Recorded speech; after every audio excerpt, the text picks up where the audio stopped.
Welcome back. Let's turn now to the debate across the country over recent changes to the federal government's marquee carbon pricing policy and the backlash that followed this week. Those changes include doubling the rural rebate, expanding incentives to move to a heat pump, and the big one, a 3-year pause on the federal fuel charge on home heating oil, a change that largely benefits Atlantic Canada. PEI and Nova Scotia are the two provinces that rely most on oil for heating at 40% and 32% respectively. The average across Canada, on the other hand, is just 3%.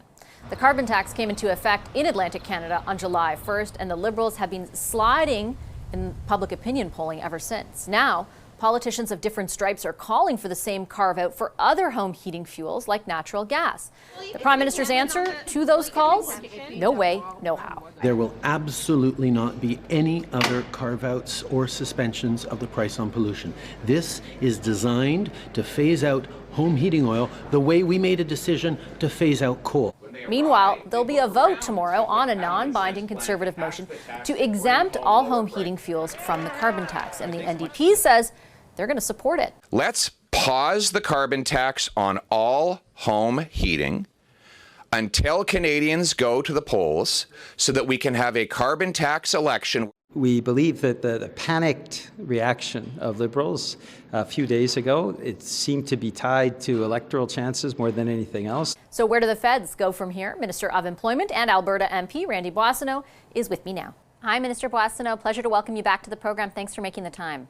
Thanks, Vashi. It's always great to spend time with you. I have some more questions like last time on CPP, but I'm going to start actually on the carbon tax carve-out. Last week, the Minister of Rural Economic Development told me if Alberta wanted to engage in a discussion in order to get some carbon tax carve-outs for themselves, they need to elect more Liberals. She didn't say the discussion couldn't happen, but days later, the Prime Minister slammed the door shut on any more carve-outs. What changed? Well, I think you can raise that with Minister Hutchings. What I can say is that the work that I've done in this seat as minister and as MP, and along with George Hall out of Calgary, is deliver billions of dollars for Albertans. And if we take a look at the overall plan that we have to reduce emissions in the country, Vashi, and take a look at what we've done here in electricity. Like most of our electricity is generated still off of natural gas. We phased out of coal, and guess what? The country helped us do that. That didn't help Ontario. That didn't help Quebec. That was a regional carve out to make sure that we could get Alberta off of coal. It's what Saskatchewan's going through right now. The country's built on compromises and carve-outs, regardless of who you vote for. You know Alberta well, and you know that Liberals fight for every seat that we get.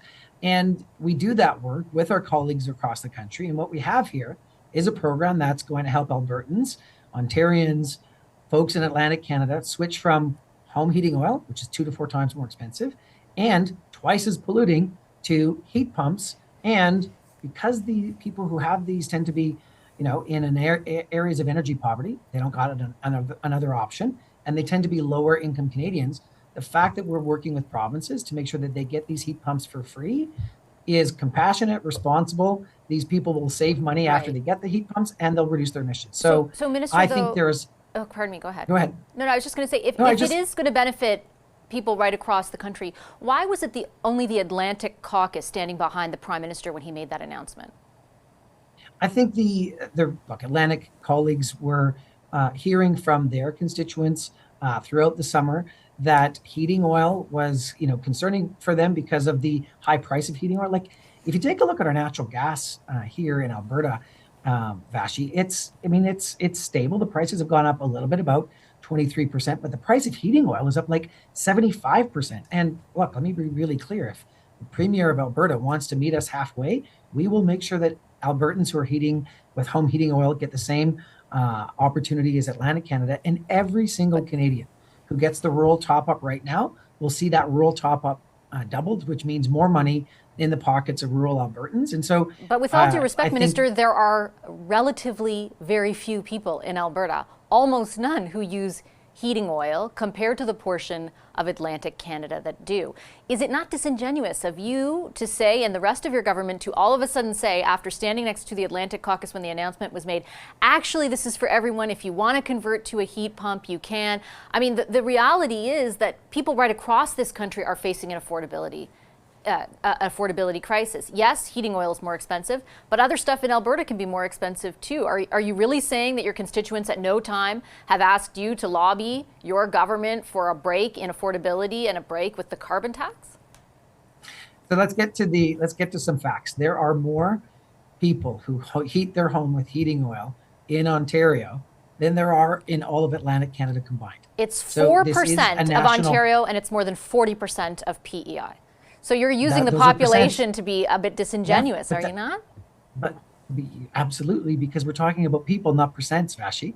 And it's people who matter in this, and making sure that they have the ability to heat their homes. Percents don't heat their homes, people do. And so making sure that they have heat pumps instead of heating oil is what we're all about. I mean, you and I can play the stats game all day, but at the end, I want tens of thousands of Canadians to switch from home heating oil to heat pumps. And so where were the Ontario MPs for that announcement? How come they weren't beside the Prime Minister? That's something that you can talk to the Prime Minister's office about. This was an issue that we know mattered to our Atlantic colleagues. It has national application, and I hope that the Alberta government actually decides to join us. And I know the Conservatives are piling on. I know the Democrats are piling on. I think, Premier Smith has chosen this as a way to get a distraction from what she's doing on the Canada Pension Plan, trying to pull Albertans out of that.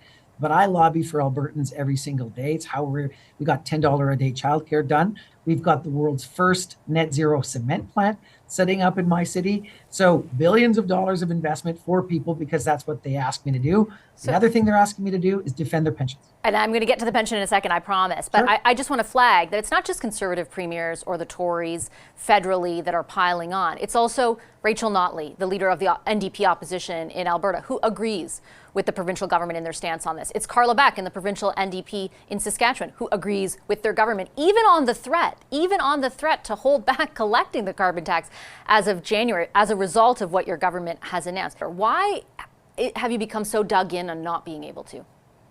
I don't think anybody's digging in, Vashi. Like, I said this to my own caucus members, like, nothing's changed here in the West. Like, why are we concerned about the fact that low-income Canadians are going to be able to get heat pumps to get them off a high-cost, high-polluting fuel when we have the ability to do the same thing in other parts of the country? And look, here in Alberta, because everybody is struggling with affordability, because nobody in this country right now, hardly anyone, feels that they can get by. So you've said that problem you want to address through this means in Atlantic Canada. But what about people who are struggling to pay their heating bill, even though it may not cost as much as heating oil in Alberta? So nothing's changed here in Alberta. 8 out of 10 Canadians, 8 out of 10 Albertans, 8 out of 10 Saskatchewanians, 8 out of 10 Manitobans still get more money in their pocket than they pay into the carbon pricing system. And if you don't, it's because you have more money and you're able to shoulder that burden. And I can tell you, like, nothing's actually changed. We're simply saying that we want to make sure that people have an opportunity over 3 years to get off of heating oil onto heat pumps. And guess what? At the end of 3 years, they're going to pay the full carbon price if they're still on home heating. I'll just quickly point out that Alberta has also asked for its own carve-out when it comes to the objectives your government has put out for 2035 and getting to net zero for the electricity grid. Exactly a month ago, the Environment Minister said, how fair would it be for the rest of the Federation if we started carving out exceptions for provinces? Vashi, on that, that's why there's a working table. Like, my official, like, so my deputy minister. Should your government be open to that carve-out for Alberta?